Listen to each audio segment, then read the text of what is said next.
ನಮಸ್ಕಾರ, welcome back. ಇವತ್ತಿನ ಒಂದು ಕ್ಲಾಸ್ ನಲ್ಲಿ ನಾನು ನಮ್ಮ ಪ್ರೈಮ್ ಟಾಪಿಕ್ ಸೀರೀಸ್ ನ ಮೊದಲ ಕ್ಲಾಸ್ ಅನ್ನ ಡೆಮೋ ಕ್ಲಾಸ್ ಮಾಡ್ತಾ ಇದ್ದೀನಿ. So starting from 7th August ನಮ್ಮ ಕ್ಲಾಸಸ್ ಸ್ಟಾರ್ಟ್ ಆಗ್ತಾ ಇದೆ.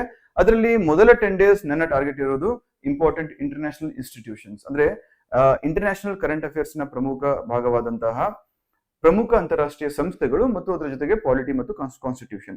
ಈ 10 days ಅಲ್ಲಿ ಇದನ್ನ ಮುಗಿಸ್ಬೇಕು. ಯಾಕಂದ್ರೆ we got very limited time ಇರುವಂತ 90 to 95 days ಅಲ್ಲಿ ಫಸ್ಟ್ 60 days ಅಲ್ಲಿ ಎಲ್ಲಾ ಸಬ್ಜೆಕ್ಟ್ಸ್ ಅನ್ನ ಟಾಪಿಕ್ಸ್ ಅನ್ನ ಮುಗಿಸ್ಕೊಂಡು ಲಾಸ್ಟ್ 30 days ಅಲ್ಲಿ ಕಂಪಲ್ಸರಿ ರಿವಿಷನ್ ಮಾಡಬೇಕು ಮತ್ತು ಎಷ್ಟು ಸಾಧ್ಯನೋ ಅಷ್ಟು ಟೆಸ್ಟ್ಸ್ ಅನ್ನ ಮತ್ತು MCQs ಅನ್ನ ಸಾಲ್ವ್ ಮಾಡಬೇಕಾಗುತ್ತೆ. ಯಾಕೇಳಿ ನಾವು ಎಷ್ಟೇ ಓದಿದ್ರು ಕೂಡ ಅಲ್ಟಿಮೇಟ್ಲಿ November 15 ಅಲ್ಲಿ ಆ ಎರಡು ಪೇಪರ್ 1 ಪೇಪರ್ 2 ಅದರಲ್ಲೂ 100+100 200 MCQs ಕ್ವಶನ್ಸ್ ಗಳು ನಮ್ಮ ಸೆಲೆಕ್ಷನ್ ಅನ್ನ ನಿರ್ಧಾರ ಮಾಡುತ್ತೆ. ಹಾಗಾಗಿ ಎಷ್ಟೇ ಓದಿದ್ರು ಕೂಡ ಆ ಓದಿದನ್ನ ಅಪ್ಲೈ ಮಾಡೋದು ತುಂಬಾ ಇಂಪಾರ್ಟೆಂಟ್ ಆಗುತ್ತೆ. ಸೊ ಇವತ್ತು ನಾನು ಏನ್ ಮಾಡ್ತೀನಿ, ನಾನು ಈ ಮುಂಚೆ ಹೇಳಿದಾಗೆ ಯಾವುದೇ ಒಂದು ಟಾಪಿಕ್ ಅನ್ನ ನಾವು ಶುರು ಮಾಡೋ ಮುಂಚೆ ಅದರಲ್ಲಿ ಮ್ಯಾಪಿಂಗ್ ಮಾಡ್ಬೇಕಾಗುತ್ತೆ. ಮ್ಯಾಪಿಂಗ್ ಅಂದ್ರೆ ಏನು, ಅದರಲ್ಲಿ ಯಾವ ರೀತಿ ಕ್ವಶನ್ಸ್ ಬರುತ್ತೆ, ಹೇಗ್ ಕ್ವಶನ್ಸ್ ಬರುತ್ತೆ, ಎಲ್ಲಿಂದ ಬರುತ್ತೆ, ಯಾಕೆ ಬರುತ್ತೆ, ಮತ್ತು ಆ ಒಂದು ಕ್ಯಾಟಗರೀಸ್ ಏನಾಗಿರುತ್ತೆ. ಸೊ ಇಲ್ಲಿ ಮೊದಲನೇದಾಗಿ ಪೇಪರ್ 1 ಮತ್ತು ಪೇಪರ್ 2 ಅಲ್ಲಿ ಇರ್ತಕ್ಕಂತಹ ಕರೆಂಟ್ ಅಫೇರ್ಸ್ ಬ್ರಾಡ್ ಕ್ಯಾಟಗರೀಸ್ ಅನ್ನ ಇಲ್ಲಿ ಮ್ಯಾಪ್ ಮಾಡೋಣ. ನಾನು ಪೇಪರ್ 1 ಅಲ್ಲಿ ಇರ್ತಕ್ಕಂತಹ ಇಂಟರ್ನ್ಯಾಷನಲ್ ಮತ್ತು ನ್ಯಾಷನಲ್ ಕರೆಂಟ್ ಅಫೇರ್ಸ್ ಟಾಪಿಕ್ಸ್ ಹಾಗೂ ಪೇಪರ್ 2 ಅಲ್ಲಿ ಇರ್ತಕ್ಕಂತಹ ಸ್ಟೇಟ್ ಕರೆಂಟ್ ಅಫೇರ್ಸ್ ಟಾಪಿಕ್ಸ್ ಇದೆಲ್ಲ ಕಂಬೈನ್ ಮಾಡಿದ್ರೆ ಅರೌಂಡ್ 80 ಕ್ವಶನ್ಸ್ ಕೇಳಬೇಕು, 40+40. ಬಟ್ ಪ್ರತಿ ಎಕ್ಸಾಮ್ ಅಲ್ಲೂ ಕಂಪಲ್ಸರಿ 80 ಅಂದ್ರೆ 160ಕ್ಕೆ ಕ್ವಶನ್ಸ್ ಬರುತ್ತೆ ಅಂತ ಏನಿಲ್ಲ. 160 ಮಾರ್ಕ್ಸ್ಗೆ 2024 ಆಗಸ್ಟ್ ಅಲ್ಲಿ ಇಟ್ ವಾಸ್ 127 ಮಾರ್ಕ್ಸ್, 126 ಮಾರ್ಕ್ಸ್ಗೇನೋ ಬಂದಿತ್ತು. 2024 ಡಿಸೆಂಬರ್ ಅಲ್ಲಿ ಅದು 168 ಮಾರ್ಕ್ಸ್ಗೇನೋ ಬಂದಿತ್ತು, ರೈಟ್. ಸೊ 126 168 170 ಈ ತರ ವೇರಿ ಆಗ್ತಾ ಇರುತ್ತೆ. But minimum on on average 130ರಿಂದ 140 ಮಾರ್ಕ್ಸ್ ಬರುತ್ತೆ ಅಂತ ಅನ್ಕೊಳ್ಬೇಕು. ಈಗ ಯಾವ ರೀತಿ ಮ್ಯಾಪಿಂಗ್ ಮಾಡಬೇಕು, ಇದಕ್ಕೆ ಈ ಮ್ಯಾಪಿಂಗ್ ಮಾಡ್ಲಿಕ್ಕೆ KPSC ಕ್ವೆಶ್ಚನ್ ಪೇಪರ್ ಸೆಟ್ ಮಾಡೋರ ಮೈಂಡ್ ಅನ್ನ ಡಿಕೋಡ್ ಮಾಡ್ಬೇಕಾಗುತ್ತೆ. ಹೇಗೆ ಡಿಕೋಡ್ ಮಾಡೋದು, ನನಗೆ ನಿಮಗೆ ಕಾಂಟ್ಯಾಕ್ಟ್ ಸಿಗ್ತಾರ ಅವರು? ನೋ.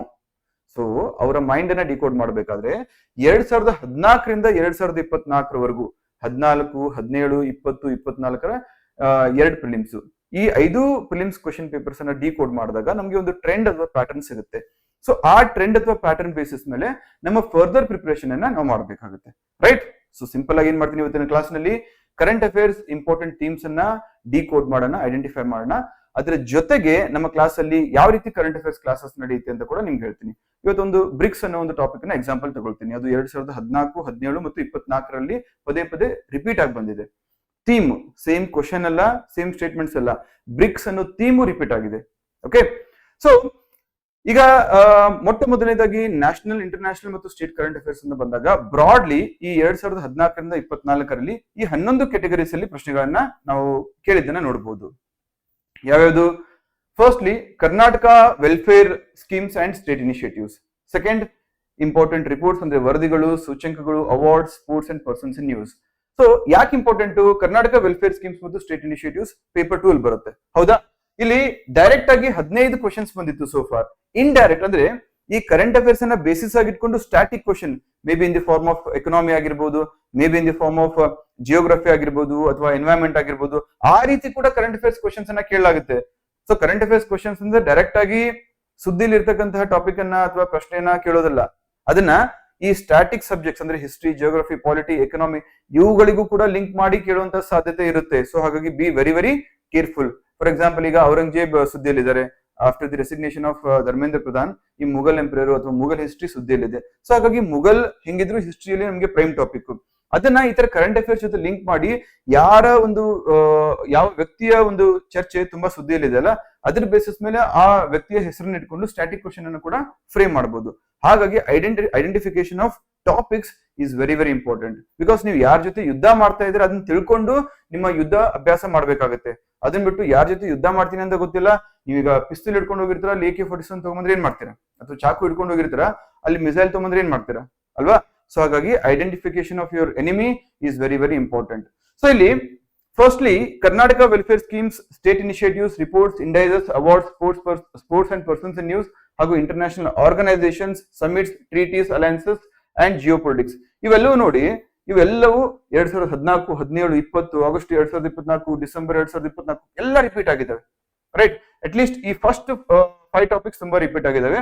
ಹಾಗಾಗಿ ಈ ಟಾಪಿಕ್ಸ್ ಗಳನ್ನ ಅಲ್ಟ್ರಾ ಹೈ ಇಂಪಾರ್ಟೆಂಟ್ ಟಾಪಿಕ್ಸ್ ಅಂತ ಕರಿತೀವಿ ನಾವು. Basically ultra high, very high, high ಅಥವಾ ಮೀಡಿಯಂ ಅಂತ ಕೆಟಗರೈಸ್ ಮಾಡೋಣ. ಸೊ ಇಲ್ಲಿ A++ ಅಥವಾ ಅಲ್ಟ್ರಾ ಹೈ ಟಾಪಿಕ್ಸ್ ಅಂದ್ರೆ ಪದೇ ಪದೇ ಪ್ರತಿ ವರ್ಷ ಆ ಥೀಮ್ ಮೇಲೆ ಬಂದಿರತಕ್ಕಂತಹ ಪ್ರಶ್ನೆಗಳು ಅಥವಾ ಏರಿಯಾಸ್ ಅನ್ನ ಅಲ್ಟ್ರಾ ಹೈ ಅಂತ ಕರಿತೀವಿ.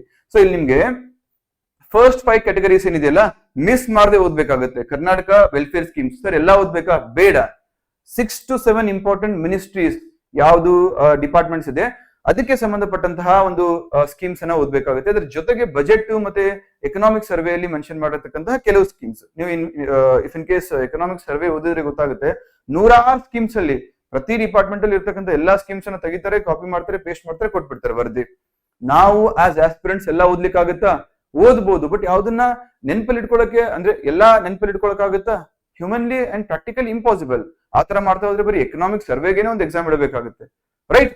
ಸೊ ಹಾಗಾಗಿ identification of important themes in economic survey ಅಥವಾ ಸ್ಕೀಮ್ಸ್ ಅಲ್ಲೂ ಕೂಡ ಇಂಪಾರ್ಟೆಂಟ್, ಅದನ್ನ ಡಿಸ್ಕಸ್ ಮಾಡ್ತೀನಿ. But before that broad categories.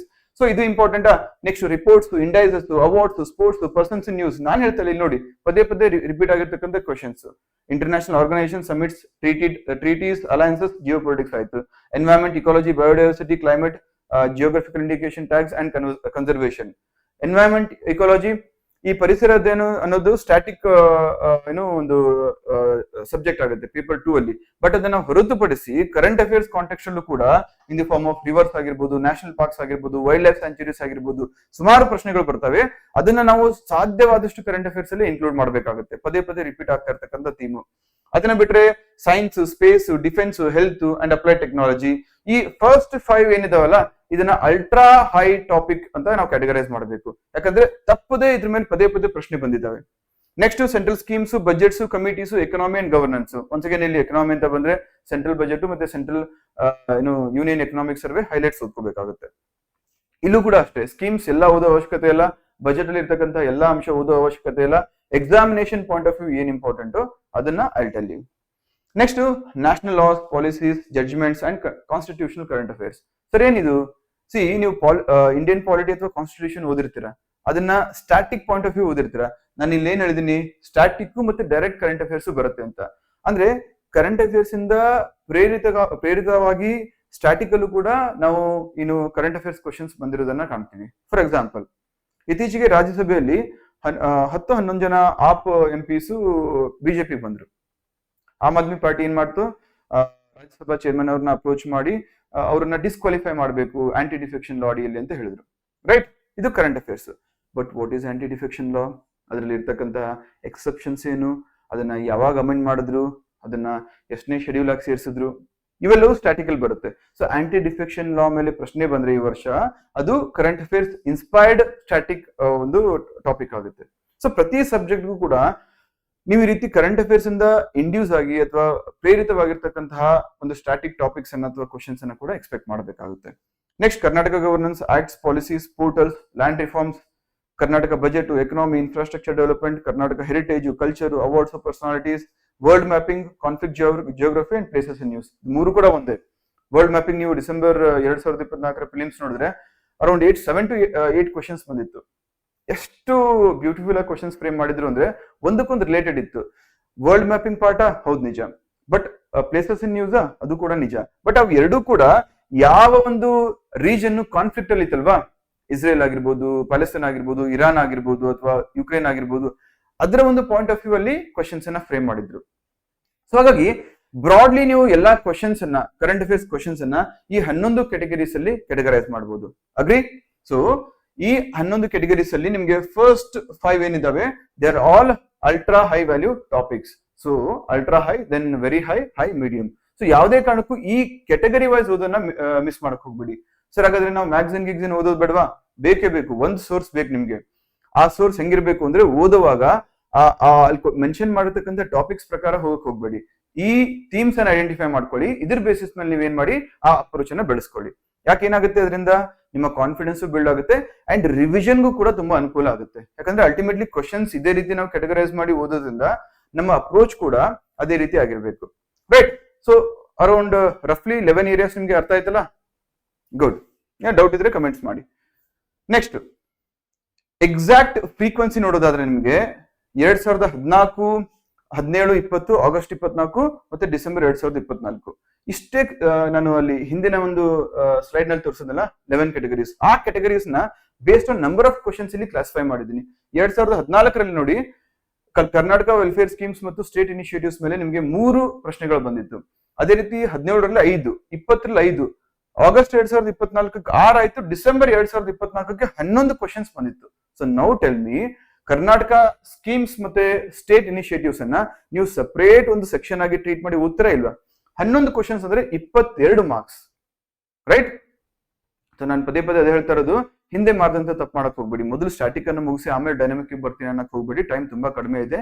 And static ಮುಗಿಸಿ ಡೈನಮಿಕ್ ಬರೋಷ್ಟರಲ್ಲಿ ಸ್ಟಾಟಿಕ್ ಮುಗಿಯೋದೇ ಇಲ್ಲ. ಏನ್ ಮಾಡಿದ್ರು ಹೊಸ ಕಾನ್ಸೆಪ್ಟ್ಸ್, ಹೊಸ ಟಾಪಿಕ್ಸ್ ಆಡ್ ಆನ್ ಆಗ್ತಾ ಇರುತ್ತೆ. ಸೊ ಹಾಗಾಗಿ ಎರಡು ಹ್ಯಾಂಡ್ ಇನ್ ಹ್ಯಾಂಡ್ ಹೋಗ್ಲಿ.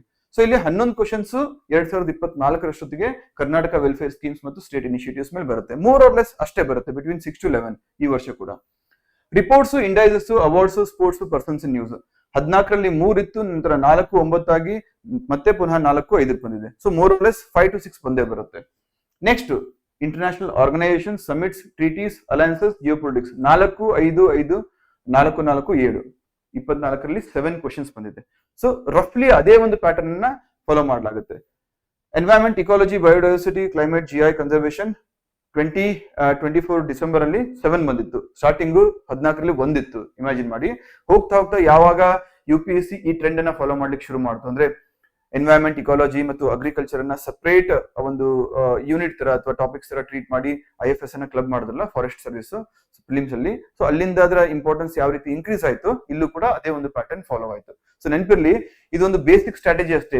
ಕ್ಲಾಸ್ ಶುರು ಆದ್ಮೇಲೆ ನಿಮ್ಗೆ ಇದರಲ್ಲಿ ನಾನು UPSC ಟ್ರೆಂಡ್ ಅನ್ನ ಕೂಡ ಲಾಸ್ಟ್ 4 years ಟ್ರೆಂಡ್ ಅನ್ನ ಇನ್ಕ್ಲೂಡ್ ಮಾಡ್ತೀನಿ. ಯಾಕಂದ್ರೆ ಮೋರ್ ಆರ್ ಲೆಸ್ ಈ KPSC ಏನ್ ಮಾಡುತ್ತೆ, UPSC ಟ್ರೆಂಡ್ ಅನ್ನೇ ಫಾಲೋ ಮಾಡುತ್ತೆ. ಹಾಗಾಗಿ ನಮ್ಮ ಡಿಕೋಡಿಂಗು ಅಥವಾ ಅನಾಲಿಸಿಸ್ ಜಸ್ಟ್ KPSC ಟ್ರೆಂಡ್ ಅನ್ನ ಫಾಲೋ ಮಾಡಬಾರ್ದು, ಅದ್ರ ಜೊತೆ UPSC ಟ್ರೆಂಡ್ ಅನ್ನು ಕೂಡ ಫಾಲೋ ಮಾಡಬೇಕಾಗುತ್ತೆ. Fine. Next science, defence almost ನಿಮ್ಗೆ ಸಿಮಿಲರ್ ಇದಾವೆ. 2017ರಿಂದ 4 ಬಂದಿದೆ. 2026 ಡಿಸೆಂಬರ್ ಅಲ್ಲಿ central budget schemes, central schemes budget committee ಅದ್ರ ಮೇಲೆ ನಿಮ್ಗೆ 4 ಬಂದಿತ್ತು. ನ್ಯಾಷನಲ್ ಲಾಸ್, ಪಾಲಿಸೀಸ್, ಜಜ್ಮೆಂಟ್ಸ್ 5 ಬಂದಿತ್ತು.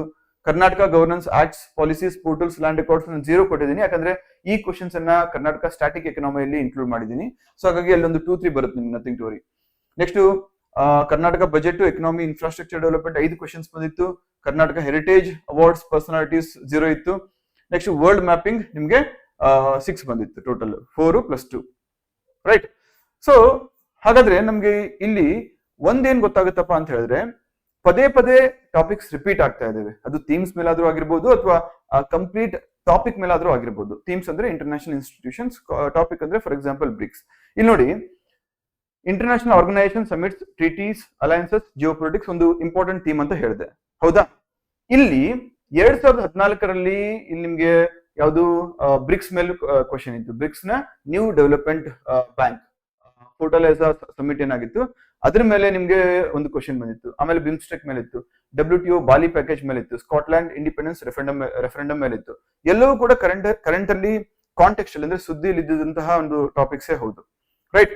ಸೊ ಇಲ್ಲಿ ಬ್ರಿಕ್ಸ್ ಇಲ್ಲಿ 2014 ಬಂದಿದ್ಯಾ, ಮತ್ತೆ ಪುನಃ ನೋಡಿ 17 ಅಲ್ಲಿ ಬ್ರಿಕ್ಸ್ ಯೂತ್ ಫೋರಮ್ ಅಲ್ಲಿ ಪ್ರಶ್ನೆ ಕೇಳಿದ್ದಾನೆ. ನೆಕ್ಸ್ಟ್ ನೋಡಿ 20 ಅಲ್ಲಿ ಕೇಳಿಲ್ಲ, ಆಗಸ್ಟ್ 2024 ಅಲ್ಲೂ ಇಲ್ಲ, ಡಿಸೆಂಬರ್ 2024 ಅಲ್ಲಿ 16th ಬ್ರಿಕ್ಸ್ ಸಮಿಟ್ ಮೇಲೆ ಪ್ರಶ್ನೆ ಬಂದಿತ್ತು. ಸೊ ಯಾಕೆ ನಾವು PYQs ಅನ್ನ ಲಿಂಕ್ ಮಾಡ್ಕೊಂಡು ಓದಬೇಕು ಅಂದ್ರೆ ಇದೇ ರೀಸನ್ಗೆ. ಎಷ್ಟೋ ಬಾರಿ ಥೀಮ್ ರಿಪೀಟ್ ಆಗ್ತಾ ಇರುತ್ತೆ. ಬ್ರಿಕ್ಸ್ ಅನ್ನೋ ಒಂದು important theme, because India is a significant part of BRICS. ಈ ಬ್ರಿಕ್ಸ್ ಸಂಸ್ಥೆಯ ಒಂದು ಅವಿಭಾಜ್ಯ ಅಂಗ ಯಾವುದು, ಭಾರತ ಫೌಂಡಿಂಗ್ ಮೆಂಬರ್ ಕೂಡ ಆಗಿತ್ತಲ್ವಾ. ಸೊ ಹಾಗಾಗಿ ಅದು ಪದೇ ರಿಪೀಟ್ ಆಗ್ತಾ ಇರುತ್ತೆ. ಸೊ ಹಂಗಾಗಿ ಈ ತರ ನೀವು ಮ್ಯಾಪಿಂಗ್ ಮಾಡ್ಕೊಂಡು ಓದ್ಕೋಬೇಕಾಗುತ್ತೆ. ಬಿಮ್ಸ್ಟೆಕ್ ಮೇಲಿತ್ತು, WTO ಮೇಲಿತ್ತು, ಆಮೇಲೆ ಯುರೋಪಿಯನ್ ಯೂನಿಯನ್ ಮೇಲೆ ಸಂಬಂಧಪಟ್ಟಿದ್ದು, IPCC ಮೇಲಿತ್ತು, ಆಮೇಲೆ ಬೊಲಿವಿಯಾ ಮತ್ತೆ IMF ಕಾಂಟೆಕ್ಸ್ಟ್ ಅಲ್ಲಿ ಇತ್ತು, ILP ಇನ್ನರ್ ಲೈನ್ ಪರ್ಮಿಟ್ ಮೇಲೆ ಇತ್ತು, ಸೋಲಾರ್ ಅಲಯನ್ಸ್, ಬ್ರೆಕ್ಸಿಟ್, ಆಮೇಲೆ UNESCO, international year of planet health. ಇದು PC ಎಕ್ಸಾಮ್ ಅಲ್ಲೂ ಕೂಡ ಈ ಇಂಟರ್ನ್ಯಾಷನಲ್ ಇಯರ್ ಮೇಲೆ ಪ್ರಶ್ನೆ ಬಂದಿತ್ತು. ಯಾವ್ದು ಕೂಡ ಹೊಸದು ಏನು ಯಾವ್ದೋ ಒಂದು ಸೀಕ್ರೆಟ್ ತರ ಇಲ್ಲ. UPSC ಅಲ್ಲಿ ಇದೇ ಟ್ರೆಂಡ್ ಫಾಲೋ ಮಾಡ್ತಾರೆ ಯಾರು, ಪದೇ ಪ್ರಿಲಿಮ್ಸ್ ಕ್ಲಿಯರ್ ಮಾಡೋರು. ಸೊ ಹಾಗಾಗಿ ಸ್ಟ್ರಾಟಜಿಕ್ ಆಗಿ ಓದಿದ್ರೆ ನಿಮ್ಗೆ ಬರ್ಡನ್ ಕೂಡ ಕಡಿಮೆ ಇರುತ್ತೆ, ಮತ್ತೆ ಆ ಫಿಲಿಮ್ಸ್ ಅನ್ನ ಕ್ರ್ಯಾಕ್ ಮಾಡ್ತಕ್ಕಂಥ ಚಾನ್ಸಸ್ ಕೂಡ ಜಾಸ್ತಿ ಇರುತ್ತೆ, ರೈಟ್? ಸೊ ಇಲ್ಲಿ ಈ ತರ ನಾನು ಪ್ರತಿಯೊಂದಕ್ಕೂ ಕೆಟಗರೈಸ್ ಮಾಡಿದೀನಿ, ನೀವು ಆಮೇಲೆ ನೋಡ್ಕೋಬಹುದು ಅದನ್ನ, ನಥಿಂಗ್ ಟು ವರಿ. ಮ್ಯಾಪಿಂಗ್ ಹೇಳಿದ್ನಲ್ಲ ನೋಡಿ, ಗೋಲನ್ ಹೈಟ್ಸ್, ಡಿಸೆಂಬರ್ 2024 ಪ್ರಿಲಿಮ್ಸ್ ಅಲ್ಲಿ.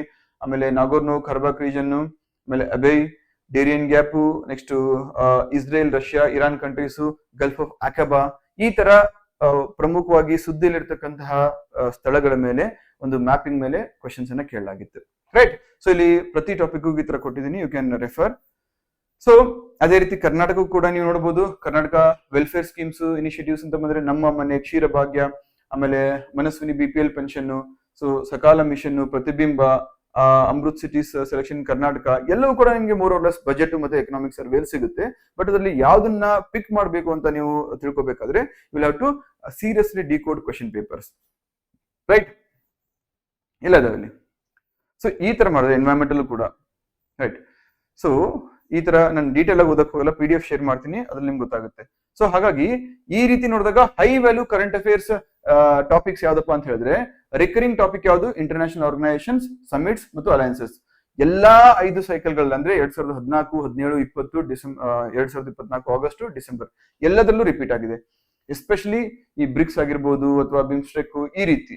ಸೊ ನೀವ್ ಏನ್ ಮಾಡ್ಬೇಕು, ಇಂಪಾರ್ಟೆಂಟ್ ಇಂಟರ್ನ್ಯಾಷನಲ್ ಇನ್ಸ್ಟಿಟ್ಯೂಷನ್ಸ್ ಅಂತ ಬಂದ್ರೆ ಆ ಆರ್ಗನೈಸೇಷನ್ ಗೆ ಸಂಬಂಧಪಟ್ಟಂತ ಎಲ್ಲಾ ಬೇಸಿಕ್ ಅಂಶ. ಫಾರ್ ಎಕ್ಸಾಂಪಲ್ ಬ್ರಿಕ್ ಅನ್ನೋ ಟರ್ಮ್ ಅನ್ನ ಮೊಟ್ಟ ಮೊದಲ ಬಾರಿಗೆ ಯಾರು ಯೂಸ್ ಮಾಡಿದ್ರು, ಬ್ರಿಕ್ ಅಫಿಷಿಯಲಿ ಏನು ರಚನೆ ಆಗಿದ್ದೆ ಯಾವಾಗ, ಬ್ರಿಕ್ಸ್ ಅಂದ್ರೆ ಏನು, ಆ ಬ್ರಿಕ್ಸ್ ಗೆ ಹೊಸ ಮೆಂಬರ್ಸ್ ಯಾವಾಗ ಆಡ್ ಆದ್ರು, ಆ ಬ್ರಿಕ್ಸ್ ಗೆ ಸಂಬಂಧಪಟ್ಟಂತಹ ಇತರ ಉಪಸಂಸ್ಥೆಗಳು ಸಬ್ಸಿಡರೀಸ್ ಯಾವ್ದಾದ್ರು ಇದಾವ, ಅದು ಭಾರತದಲ್ಲಿ ಏನಾದ್ರು ಟ್ರೀಟಿ ಅಥವಾ ಒಂದು ಸಮಿಟ್ ಏನಾದ್ರು ಮಾಡ್ತಾ ಇದೆಯಾ, ಬ್ರಿಕ್ಸ್ ಲೇಟೆಸ್ಟ್ ಸಮಿಟ್ ಎಲ್ಲ ಆಗಿದೆ, ಬ್ರಿಕ್ಸ್ ಟ್ರೈಕಾ ಅಂದ್ರೆ ಏನು, ಅಂದ್ರೆ ಹಿಂದಿನ ಸಮಿಟ್, ಪ್ರೆಸೆಂಟ್ ಸಮಿಟ್ ಮತ್ತೆ ಮುಂದಿನ ಸಮಿಟ್, ಈ ಎಲ್ಲ ಆಂಗಲ್ ಇಂದ ಓದ್ಬೇಕಾಗುತ್ತೆ.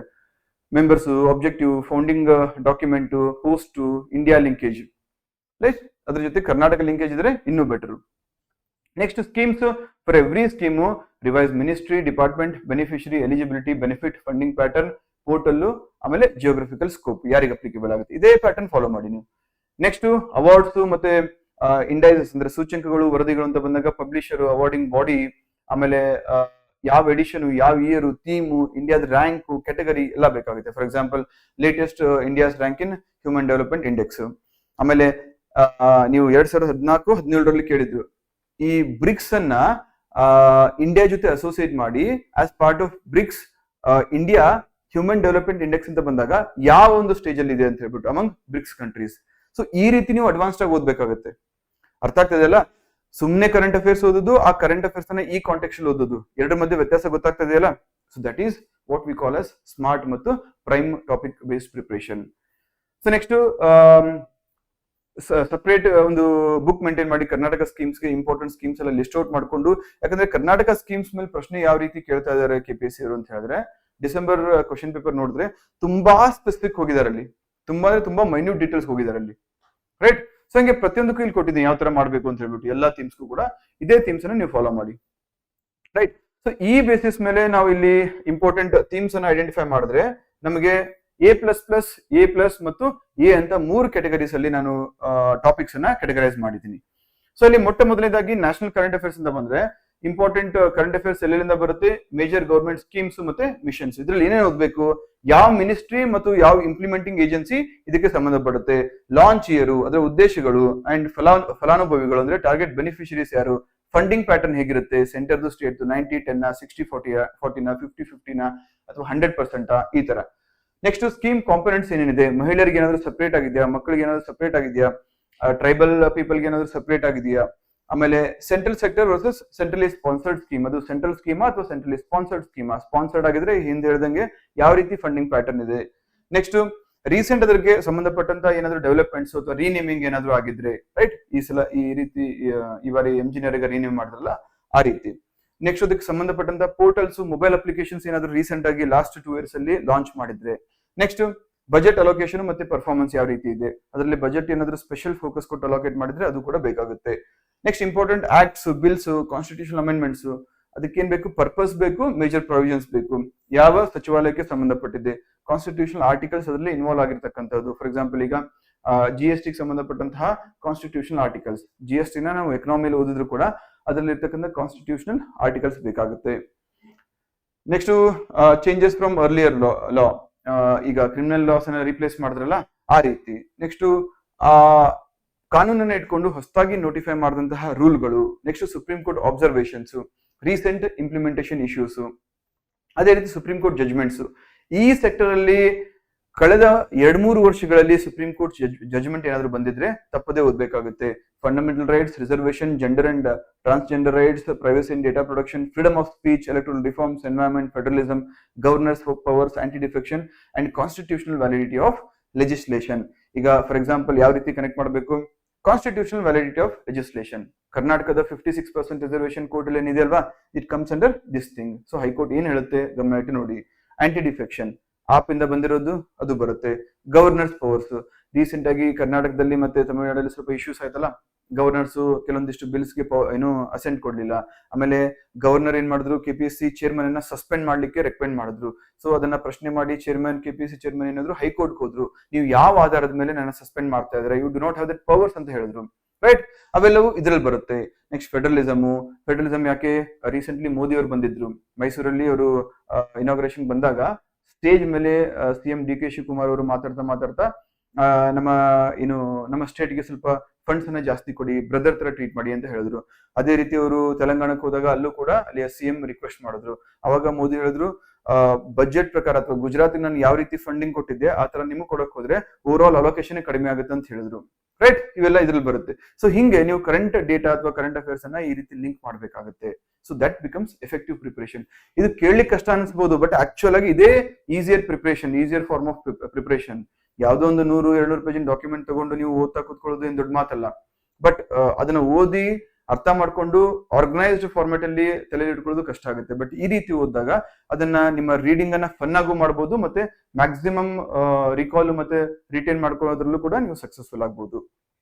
ರೈಟ್, ನೆಕ್ಸ್ಟ್ ಇಷ್ಟೊತ್ತರೆಗೂ A++ ಹೇಳಿದೆ. ಇಲ್ಲಿ A+ ಅಲ್ಲಿ union budget, survey, RBI monetary policy, banking developments, major national reports, ranking, indices. A++ ಯಾವ್ದಕ್ಕೆ international reports, rankings, indices. A+ ಯಾವ್ದಕ್ಕೆ national reports, rankings, indices. Agriculture, farmer related developments, science and technology missions, defence acquisitions, exercises, indigenous systems, environment and climate related developments, awards, books, personalities, sports tournaments. And prime topics ಅಂತ ಬಂದ್ರೆ A topics ಅಂತ ಬಂದ್ರೆ census, surveys, demographic data, education and health reforms, major infrastructure projects. ಈ ರೀತಿ ನೀವು ಪ್ರತಿ subject ಅಲ್ಲೂ ಕೂಡ ಟಾಪಿಕ್ಸ್ ಅನ್ನ A++ ಮತ್ತು A ಅಂತ ಕೆಟಗರೈಸ್ ಮಾಡ್ಕೊಳ್ಳಿ. Next international current affairs, international organisations. ಏನ್ ಬೇಕು, ಯಾವ ಆಂಗಲ್ ಇಂದ ಓದಬೇಕು?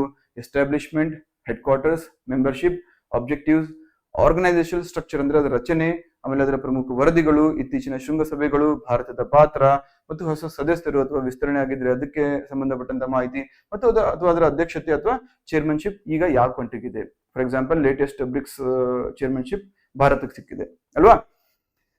ನೆಕ್ಸ್ಟ್ ಇಂಪಾರ್ಟೆಂಟ್ ಆರ್ಗನೈಸೇಷನ್ಸ್ ಯಾವ್ದು ಬರುತ್ತೆ? United Nations and its specialised agencies, IMF, World Bank, WTO, WHO, UNESCO, ILO, IAE, FATF, G20, BRICS, SCO, Quad, ASEAN, BIMSTEC, SAARC, NATO, European Union, African Union, OPEC+, ISA, CDRI.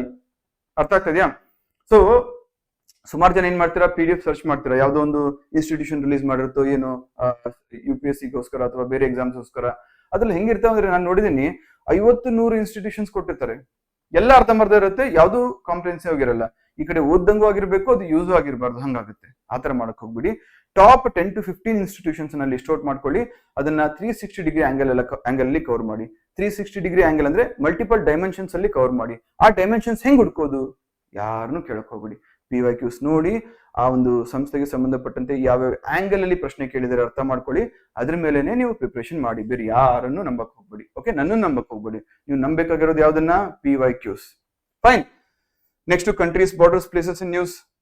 Countries sharing borders with India ಅಥವಾ ಯಾವ್ದಾದ್ರು conflict ನಡೀತಾ ಇದ್ರೆ ಅಂತಹ countries ಮತ್ತು ಅದರ borders ಅಥವಾ border sharing countries, seas, gulf, straits, disputed territories, islands ಮತ್ತೆ archipelagos, capitals, currencies, conflict regions, military bases, maritime choke points, neighbouring countries of major powers. So ಅದು A++ ಆಯ್ತು. A+ ಅಂದ್ರೆ ಇವೆಲ್ಲವೂ ಕೂಡ ಇಂಡಿಯನ್ ಕಾಂಟೆಕ್ಸ್ಟ್ ಅಲ್ಲಿ. ರೈಟ್. ಸೊ ಈ ರೀತಿ ನೀವು ಮಾಡ್ಬೇಕಾಗುತ್ತೆ. ಇದೇ ರೀತಿ ಇಲ್ಲಿ ಪ್ರೈಮ್ ಟಾಪಿಕ್ಸ್ ಎಲ್ಲ ಸಬ್ಜೆಕ್ಟ್ಸ್ಗೂ ಇದೆ. ನಿನ್ನೆ ನಾನು ಅಪ್ಲೋಡ್ ಮಾಡಿದಂತ ವಿಡಿಯೋದಲ್ಲಿ ಐ ಥಿಂಕ್ ಸ್ವಲ್ಪ ಆಡಿಯೋ ಪ್ರಾಬ್ಲಮ್ ಇತ್ತು. ಅದರಲ್ಲಿ ಈ ಹಿಸ್ಟ್ರಿ ಪ್ರೈಮ್ ಟಾಪಿಕ್ಸ್ ಅನ್ನು ಎಕ್ಸ್ಪ್ಲೈನ್ ಮಾಡಿದ್ದೆ, ನಿಮಗೆ ಅದು ಲಾಸ್ಟ್ ಅಲ್ಲಿ ಕಟ್ ಆಗಿತ್ತು. ಹಿಸ್ಟ್ರಿಯಲ್ಲೂ ಕೂಡ A++, A ಅಂತ ಮಾಡಿದ್ದೀನಿ. A++ ಅಂದ್ರೆ Buddhism, teachings of Buddha, 4 noble truths and 8 fold path, Buddhist councils, Hinayana, Mahayana, Vajrayana, Buddhist literature, symbols, pattern, rulers, ಇವೆಲ್ಲವಕ್ಕೂ ನಾವೇನಂತ ಕರಿತೀವಿ A++ ಅಂತ ಕರಿತೀವಿ. Right, ancient, medieval, modern, Karnataka ಎಲ್ಲದಲ್ಲೂ ನಾನು ಕ್ಯಾಟಗರೈಸ್ ಮಾಡಿದ್ದೀನಿ. PDF ನಿಮ್ಗೆ ಸಿಗುತ್ತೆ, nothing to worry. So quickly recap ಮಾಡಬೇಕು ಅಂದ್ರೆ ನಿಮ್ಮ ಕರೆಂಟ್ ಅಫೇರ್ಸ್ ಪ್ರಿಪರೇಷನ್ ಯಾವ ರೀತಿ ಇರಬೇಕು ಅಂತ ಹೇಳಿದ್ರೆ, ಸುಮ್ಮನೆ directly jumping upon any reference material. 80 questions ಬರುತ್ತೆ ಅಂದ್ರೆ 160 ಮಾರ್ಕ್ಸ್ ಬರುತ್ತೆ ಸರ್, ನನ್ಗೆ ಇಲ್ಲೇ ಇರುತ್ತೆ, ನನ್ನ ಕ್ಯಾಟಗರಿ ಇದೆ ನಂಗೆ, ಸೊ ನಂಗೆ ಇಷ್ಟು 80 ಕ್ವಶನ್ಸ್ ಆಗ್ಬಿಟ್ರೆ ಸಾಕು, ನಾನು ಇದನ್ನ ಓದ್ತೀನಿ, 1 ವರ್ಷಕ್ಕೆ 2 ವರ್ಷದ ಕರೆಂಟ್ ಅಫೇರ್ಸ್ ಅಂಡರ್ಲೈನ್ ಮಾಡಿ ಓದ್ತೀನಿ, ಹಂಗೆ ಓದ್ತೀನಿ. Makes no sense. ಓದ್ತೀರಾ ಮಾಡ್ತೀರಾ, ಬಟ್ ಅನ್ನೆಸೆಸರಿ ಬರ್ಡನ್ ಇನ್ಕ್ರೀಸ್ ಮಾಡ್ಕೊಳ್ತೀರಾ. ಸೊ ಯಾವ ರೀತಿ ಮಾಡಬೇಕು ನಾನು ಹೇಳ್ತೀನಿ. ಇವತ್ತು ಏನ್ ಮಾಡ್ತೀನಿ, ಪದೇ ಪದೇ ರಿಪೀಟ್ ಆಗಿರ್ತಕ್ಕಂಥ ಟಾಪಿಕ್ ಯಾವುದು, ಬ್ರಿಕ್ಸ್ ಅಲ್ವಾ. ಸೊ ಬ್ರಿಕ್ಸ್ ಅನ್ನ ರೆಫರೆನ್ಸ್ ಆಗಿಟ್ಕೊಂಡು ನಿಮ್ಗೆ ಯಾವ ರೀತಿ ಪ್ರತಿಯೊಂದು ಟಾಪಿಕ್ ನ ಅಪ್ರೋಚ್ ಮಾಡಬೇಕು ಅಂತ ಹೇಳ್ತೀನಿ. ಫೈನ್, ಇಲ್ಲಿವರೆಗೆ ಏನೋ ಡೌಟ್ ಇದ್ರೆ ನೀವು ಕಮೆಂಟ್ ಮಾಡಿ. So let me open the document. BRICS document open ಮಾಡಿ ನಿಮ್ಗೆ ನಾನು ಎಕ್ಸ್ಪ್ಲೈನ್ ಮಾಡ್ತೀನಿ ಯಾವ ರೀತಿ ಓದ್ಬೇಕು ಅಂತ.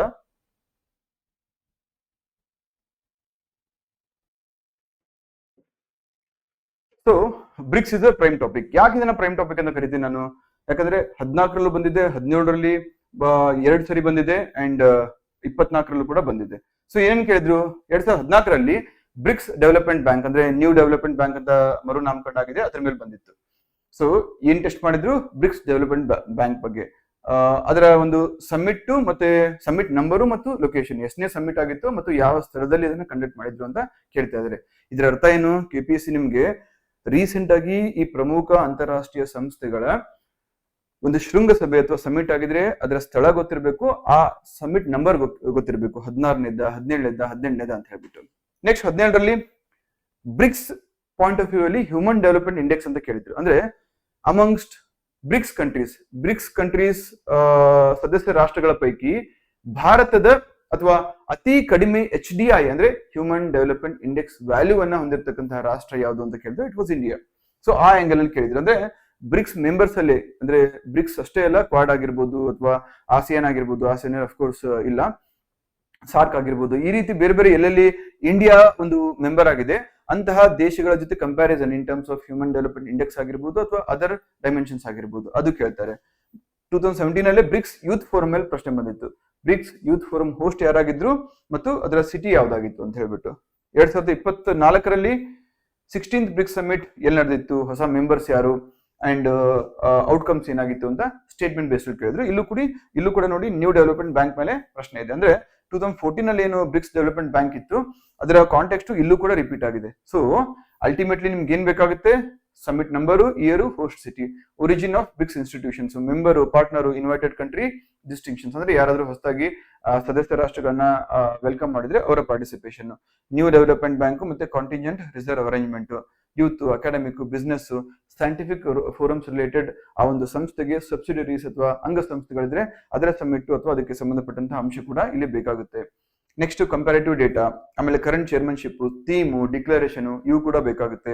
ಅಂಡ್ ಇದೆಲ್ಲದರ ಜೊತೆಗೆ static facts up to October mid ವರ್ಗೂ ಏನಾದ್ರು ಡೆವಲಪ್ಮೆಂಟ್ ಆಗುತ್ತಲ್ಲ ಅಲ್ಲಿವರೆಗೂ ನಿಮ್ಗೆ ಅಪ್ಡೇಟ್ಸ್ ಬೇಕಾಗುತ್ತೆ. ಯಾಕಂದ್ರೆ ಎಕ್ಸಾಮ್ ನಡೆಯೋ 1 ತಿಂಗಳ ಮುಂಚೆವರೆಗೂ ಕರೆಂಟ್ ಅಫೇರ್ಸ್ ಅನ್ನ ಕವರ್ ಮಾಡುವಂತ ಸಾಧ್ಯತೆ ಇರುತ್ತೆ. ಕ್ಲಿಯರ್? ಸೊ ಇಲ್ಲಿ ಮೊಟ್ಟ ಮೊದಲನೇದಾಗಿ ಬ್ರಿಕ್ಸ್ ಅಂದ್ರೆ ಏನು, ಹೆಂಗ್ ಓದ್ಕೋಬೇಕು ಅಂತ ಹೇಳ್ತಾ ಇದೀನಿ. ಇಲ್ಲಿ ಬ್ರಿಕ್ಸ್ ಬದಲು ನೀವು ಬೇರೆ ಬೇರೆ ಸಂಸ್ಥೆಗಳನ್ನ ಹಾಕೊಳ್ಳಿ, ಆಸಿಯಾನ್ ಆಗಿರ್ಬೋದು, ಕ್ವಾಡ್ ಆಗಿರ್ಬೋದು, ಅಥವಾ G20, G7, G8 of course ಈಗ G7. ಸೊ ಈ ರೀತಿ ಆ ಸಂಸ್ಥೆಗಳನ್ನ ಇಲ್ಲಿ ರೀಪ್ಲೇಸ್ ಮಾಡಿ ಈ ಡೈಮೆನ್ಷನ್ಸ್ ಅಲ್ಲಿ ಓದ್ಕೊಳ್ಳಿ ಅಂತ ಹೇಳ್ತಾ ಇದೀನಿ. ಯಾಕೆ ಹೇಳ್ತಾ ಇದೀನಿ, ಪ್ರೀವಿಯಸ್ ಇಯರ್ ಕ್ವಶನ್ಸ್ ಅನ್ನ ಆ ರೀತಿ ಫ್ರೇಮ್ ಮಾಡಲಾಗಿದೆ. ಸೊ ಬ್ರಿಕ್ಸ್ ಬೇಸಿಕ್ ಏನು, BRICS what is BRICS, it's a multilateral forum.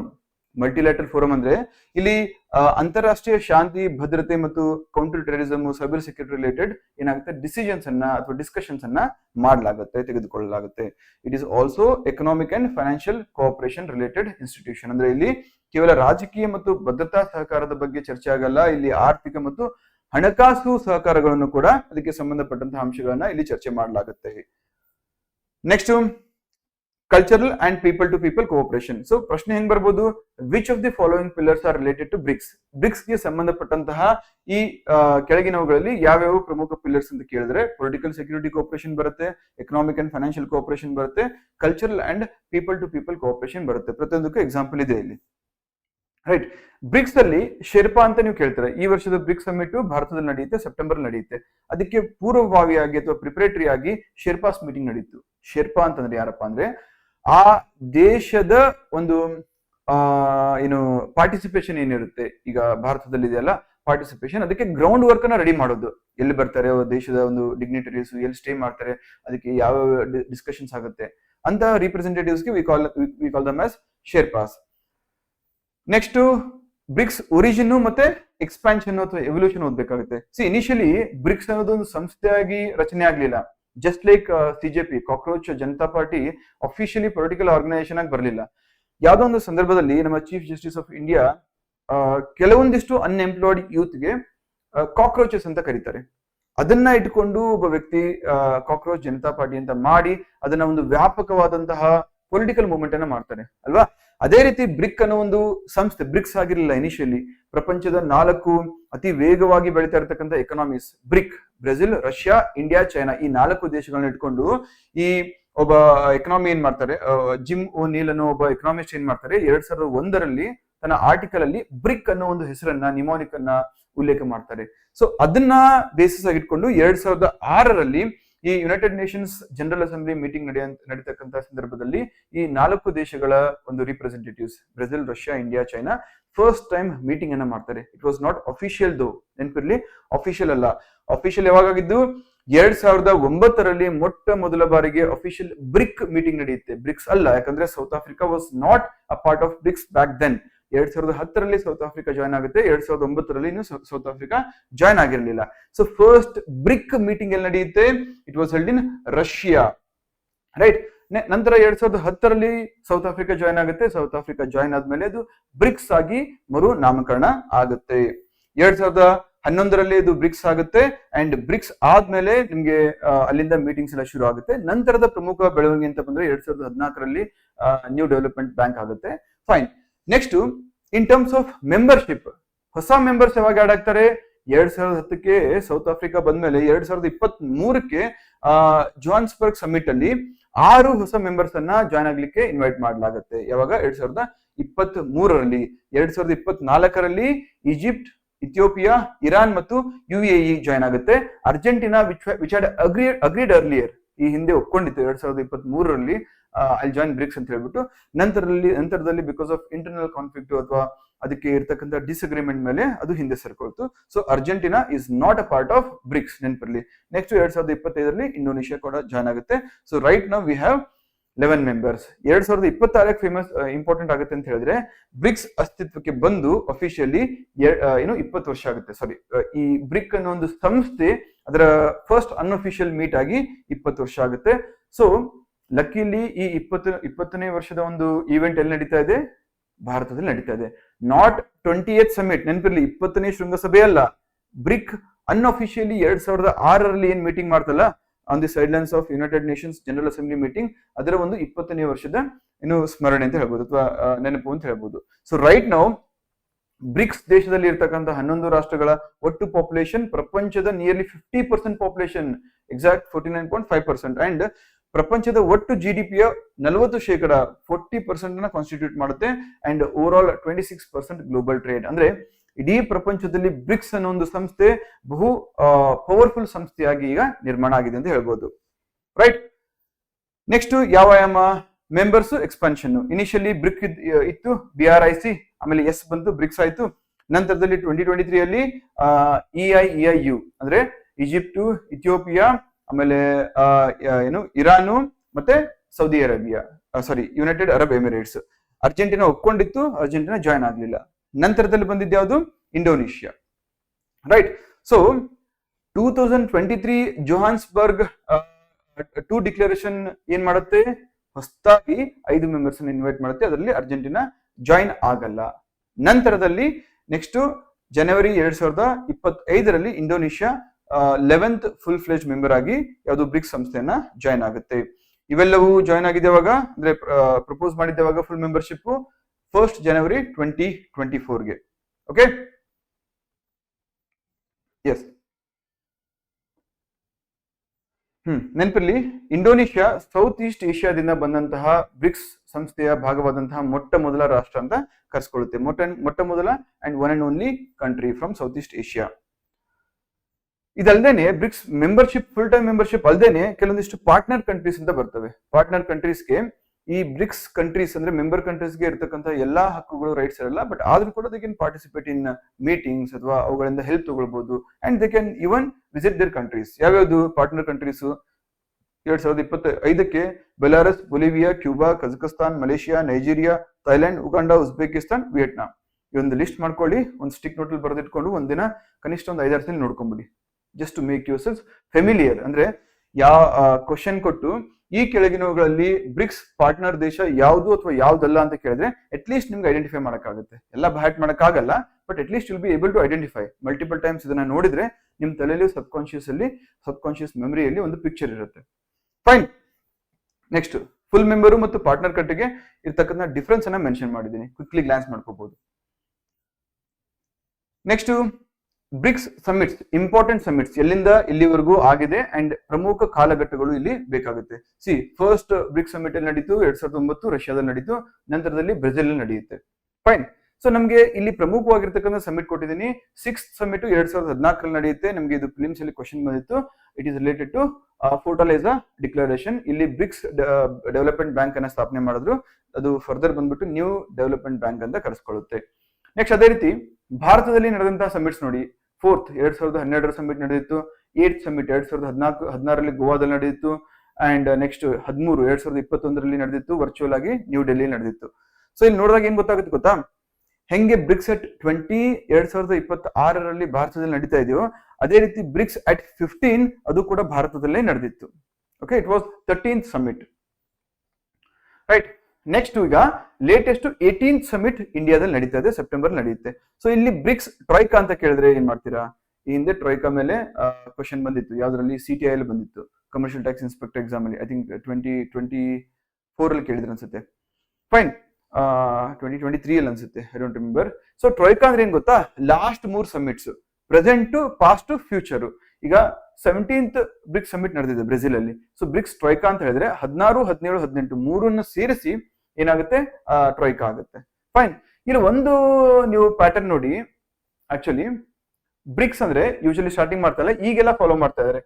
Brazil, Russia, India, China, South Africa. BRICS ಅಂತ ಏನಿದೆ ಅಲ್ಲ, ಅದೇ ಪ್ಯಾಟರ್ನ್ ಅಲ್ಲಿ ಸಮಿಟ್ಸ್ ಅನ್ನ ಆರ್ಡರ್ ಅಲ್ಲಿ ಮಾಡ್ಕೊಂಡು ಹೋಗ್ಲಾಗುತ್ತೆ. ಬಟ್ ಇಲ್ಲಿ ಆತರ ಕಾಣ್ತಾ ಇಲ್ಲ ಸರ್. 16th, 17th, 18th ಅಂತ ಕೇಳಿದ್ರೆ 16th ಇಲ್ಲಿ ಆಕ್ಚುಲಿ ಸೌತ್ ಆಫ್ರಿಕಾ ಆದ್ಮೇಲೆ 15th ಆದ್ಮೇಲೆ 16th ಬ್ರೆಜಿಲ್ ನಡಿಬೇಕಾಗಿತ್ತು, ಹೌದಾ? ಬಟ್ ಬ್ರೆಜಿಲ್ ಏನ್ ಮಾಡ್ತು, 2024 ನಾನು G20 ಸಮಿಟ್ ಅನ್ನ ಕೂಡ ಆರ್ಗನೈಸ್ ಮಾಡ್ತಾ ಇದ್ದೀನಿ, G20 ಶೃಂಗಸಭೆಯನ್ನು ಕೂಡ ನಾನು ಆರ್ಗನೈಸ್ ಮಾಡ್ತಾ ಇದ್ದೀನಿ.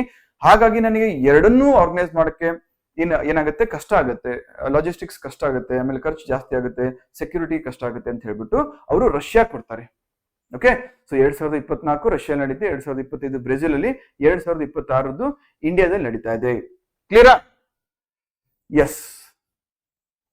ಸೊ 16th, 17th, 18th ನೆನಪಲ್ಲಿ ಇಟ್ಕೋಬೇಕು. ನೆಕ್ಸ್ಟ್ ಬೇರೆ ಯಾವ ಆಂಗಲ್ ಇಂದ ಬೇಕಾಗುತ್ತೆ? ಇಂಡಿಯಾ ಇಲ್ಲಿವರೆಗೂ 4 ಬಾರಿ ಈ ಬ್ರಿಕ್ಸ್ ಚೇರ್ಮನ್ಶಿಪ್ ಅನ್ನ ತೆಗೆದುಕೊಂಡಿದೆ.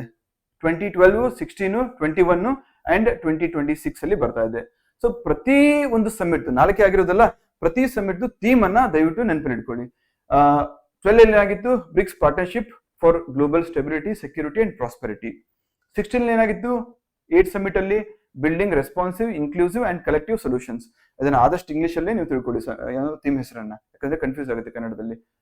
2021 ಅಲ್ಲಿ ಏನಾಗಿತ್ತು, ಬ್ರಿಕ್ಸ್ ಅಟ್ 15, ಯಾಕಂದ್ರೆ ಮೊದಲ ಬ್ರಿಕ್ಸ್ ಸಮಿಟ್ ಅನ್ಅಫಿಷಿಯಲ್ ಆಗಿ 2006 ಆಗಿತ್ತಲ್ಲ, 2021ಕ್ಕೆ 15 ವರ್ಷ ಆಗಿತ್ತು. ಸೊ ಬ್ರಿಕ್ ಅಟ್ 15 ಆಗಿತ್ತು.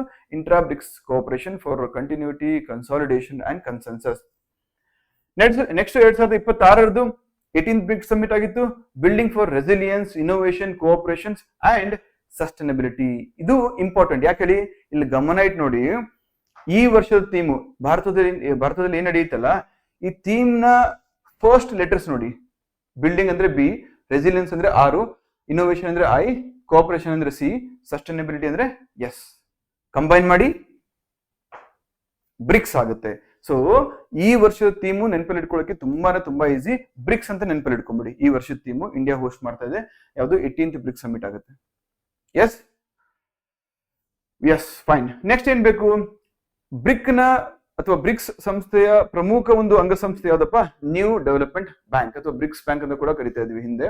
ಇದರ ಬೆಳವಣಿಗೆ ನೋಡಿ. 2012ರಲ್ಲಿ ನಡೆದಂತಹ ಸಮಿಟ್ ಅಲ್ಲಿ ಇದಕ್ಕೆ ಸಂಬಂಧಪಟ್ಟಂತಹ ಮೊಟ್ಟ ಮೊದಲ ಒಂದು ರೆಕಮೆಂಡೇಶನ್ ಬಂತು. 2013ರಲ್ಲಿ ಬ್ರಿಕ್ಸ್ ಲೀಡರ್ಸ್ ಅಗ್ರಿಮೆಂಟ್ ಗೆ ಸೈನ್ ಆಗ್ತಾರೆ, ಅಂದ್ರೆ ಒಪ್ಕೊಳ್ತಾರೆ. 2014ರಲ್ಲಿ 6th ಬ್ರಿಕ್ಸ್ ಸಮಿಟ್ ಏನಾಗುತ್ತೆ ಬ್ರೆಜಿಲ್ ಅಲ್ಲಿ ಅಫಿಷಿಯಲಿ ಅದಕ್ಕೆ ಸಿಗ್ನೇಚರ್ ನ ಮಾಡ್ತಾರೆ. ಇದೇ ನಿಮ್ಗೆ ಪ್ರಿಲಿಮ್ಸ್ ಕ್ವಶನ್ ಬಂದಿತ್ತು 2014ರಲ್ಲಿ. ನೆಕ್ಸ್ಟ್ 2015ರಲ್ಲಿ ಇನಾಗ್ರಲ್ ಬೋರ್ಡ್ ಆಫ್ ಗವರ್ನರ್ಸ್ ಆಗುತ್ತೆ. ಅದು ಅಫಿಷಿಯಲಿ 2015ರಲ್ಲಿ ಸ್ಥಾಪನೆ ಆಗುತ್ತೆ. ಈ ವರ್ಷ ಅದಕ್ಕೆ ಸಂಬಂಧಪಟ್ಟಂತ ಒಂದು ಪ್ರಶ್ನೆ ಬರ್ಬೋದು, ಯಾಕಂದ್ರೆ 2026 ಏನಾಗುತ್ತೆ ಅಫಿಷಿಯಲಿ ಇದು ತನ್ನ 10 ವರ್ಷವನ್ನ ಕಂಪ್ಲೀಟ್ ಮಾಡಿದೆ ಸಿನ್ಸ್ ಇಟ್ಸ್ ಎಕ್ಸಿಸ್ಟೆನ್ಸ್. ನೆನ್ಪಿಟ್ಕೊಳ್ಳಿ, ಇಂಪಾರ್ಟೆಂಟ್ ಥೀಮ್ ಆಗುತ್ತೆ. ನೆಕ್ಸ್ಟ್ ಹೆಡ್ ಕ್ವಾರ್ಟರ್ ಅಗ್ರಿಮೆಂಟ್ ಆಗುತ್ತೆ ಅಂಡ್ ಫುಲ್ಲಿ ಆಪರೇಷನಲ್ ಆಗುತ್ತೆ 2016ರಲ್ಲಿ. 2021ರಲ್ಲಿ ಅದರ ಪರ್ಮನೆಂಟ್ ಹೆಡ್ ಕ್ವಾರ್ಟರ್ಸ್ ಅನ್ನ ಶಾಂಘೈಗೆ ಶಿಫ್ಟ್ ಮಾಡ್ತಾರೆ. 2022ರಲ್ಲಿ ಅದರ ರೀಜನಲ್ ಆಫೀಸ್ ಅನ್ನ ಭಾರತದ ಗುಜರಾತ್ ನ ಗಿಫ್ಟ್ ಸಿಟಿಯಲ್ಲಿ ಎಸ್ಟಾಬ್ಲಿಷ್ ಮಾಡಲಾಗುತ್ತೆ. ಗಿಫ್ಟ್ ಅಂದ್ರೆ Gujarat international finance tech city ಅಂತ ಹೇಳ್ಬಿಟ್ಟು ಅಲ್ಲಿ ಸ್ಥಾಪನೆ ಮಾಡಲಾಗುತ್ತೆ. ಪರ್ಪಸ್ ಏನು, ಈ ಎಲ್ಲ ಇನ್ಫ್ರಾಸ್ಟ್ರಕ್ಚರ್ ಪ್ರಾಜೆಕ್ಟ್ಸ್ ಆಗಿರ್ಬೋದು, ಸಸ್ಟೈನಬಲ್ ಡೆವಲಪ್ಮೆಂಟ್ ಆಗಿರ್ಬೋದು, ಅರ್ಬನ್ ಡೆವಲಪ್ಮೆಂಟ್, ಡಿಜಿಟಲ್ ಎಲ್ಲದಕ್ಕೂ ಬೇಕಾಗುತ್ತೆ. ಇಲ್ಲಿ ಇಂಪಾರ್ಟೆಂಟ್ ಏನಪ್ಪಾ ಅಂತ ಹೇಳಿದ್ರೆ, ಈ ನ್ಯೂ ಡೆವಲಪ್ಮೆಂಟ್ ಬ್ಯಾಂಕ್ ಏನಿದೆಯಲ್ಲ, ಇದು ಬ್ರಿಕ್ಸ್ಗೆ ಅಥವಾ ಬ್ರಿಕ್ಸ್ ಸಂಸ್ಥೆಗೆ ಸಂಬಂಧಪಟ್ಟಂತ ಬ್ಯಾಂಕ್. ಸೊ ನನಗೆ ಒಂದು ಆನ್ಸರ್ ಹೇಳಿ ಕಮೆಂಟ್ ಬಾಕ್ಸ್ ಅಲ್ಲಿ, ಇದರಿಂದ ಕೊಡಲ್ಪಡತಕ್ಕಂತಹ loans is it available only for BRICS countries? BRICS ನ ಸದಸ್ಯತ್ವವನ್ನು ಹೊಂದಿರತಕ್ಕಂಥ ರಾಷ್ಟ್ರಗಳಿಗೆ ಮಾತ್ರ ಸೀಮಿತ ಆಗಿದೆ ಅಥವಾ ಬೇರೆ ರಾಷ್ಟ್ರಗಳಿಗೂ ಕೂಡ ಇದನ್ನ ಕೊಡಬಹುದಾ? ಆನ್ಸರ್ ಕಮೆಂಟ್ ಮಾಡಿ. ರೈಟ್.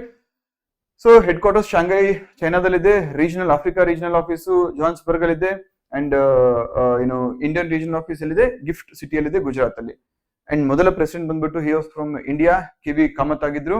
ಅಂಡ್ ಪ್ರೆಸೆಂಟ್ ಪ್ರೆಸಿಡೆಂಟ್ ಬಂದ್ಬಿಟ್ಟು ಫಾರ್ಮರ್ ಬ್ರೆಜಿಲ್ ಪ್ರೆಸಿಡೆಂಟ್ ಆದಂತಹ ದಿಲ್ಮಾ ರೋಸೆಫ್ ಅವರು ಈಗ ಪ್ರೆಸೆಂಟ್ ಏನಾಗಿದ್ದಾರೆ, ಇದರ ಒಂದು ಪ್ರೆಸಿಡೆಂಟ್ ಆಗಿದ್ದಾರೆ. ನೆಕ್ಸ್ಟ್ NDB ಕ್ಯಾಪಿಟಲ್ ಸ್ಟ್ರಕ್ಚರ್ ಇದೆ. ಟೋಟಲ್ ಆಥರೈಸ್ಡ್ $100 ಬಿಲಿಯನ್ ಇದೆ. ಇನಿಷಿಯಲ್ ಸಬ್ಸ್ಕ್ರೈಬ್ ಕ್ಯಾಪಿಟಲ್ $50 ಬಿಲಿಯನ್ ಆಗಿತ್ತು. ಸಾಕಿಷ್ಟು. Next NDB members as of August 2026. BRICS ಇದ್ದೇ ಇದೆಯಾ, ಬ್ರಿಕ್ಸ್ ರಾಷ್ಟ್ರಗಳು. ಅದನ್ನ ಹೊರತುಪಡಿಸಿ ಇಲ್ಲಿ ನೋಡಿ, Bangladesh, United Arab Emirates, Egypt, Algeria, Uzbekistan. ಇಲ್ಲಿ ನೀವು ಟ್ರ್ಯಾಪ್ ಆಗ್ತೀರಾ.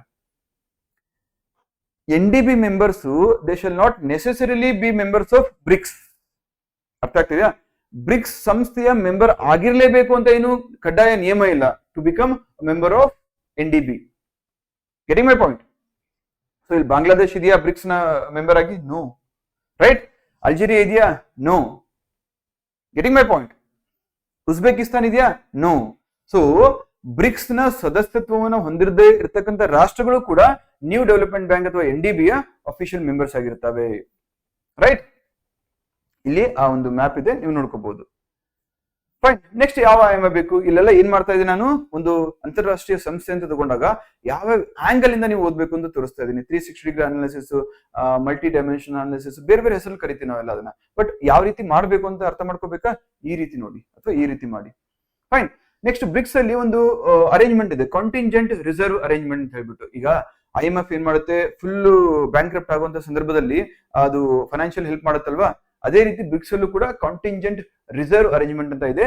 ಇದನ್ನ 2014ರಲ್ಲಿ ಈ ಟ್ರೀಟಿಗೆ ಸೈನ್ ಮಾಡಲಾಗಿತ್ತು. ಇದೇನ್ ಮಾಡುತ್ತೆ ಅಂದ್ರೆ, short term balance of payment, BOP crisis ಆದಾಗ ಅದಕ್ಕೆ ಫಂಡಿಂಗ್ ಅನ್ನ ಮಾಡುತ್ತೆ. ರೈಟ್. ಟೋಟಲ್ ಇದರ ಒಂದು ಕಮಿಟೆಡ್ ರಿಸೋರ್ಸಸ್ ಎಷ್ಟು? $100 ಬಿಲಿಯನ್ ಇರುತ್ತೆ. ಓಕೆ. ಕಂಟ್ರಿ ವೈಸ್ ಇಂಪಾರ್ಟೆಂಟ್ ಆಗುತ್ತೆ ಇಲ್ಲಿ. ಈ $100 ಬಿಲಿಯನ್ ಅಲ್ಲಿ ಅತಿ ಹೆಚ್ಚು ಡೊನೇಟ್ ಮಾಡೋದು ಯಾವುದು? ಚೈನಾ. ಎಷ್ಟು?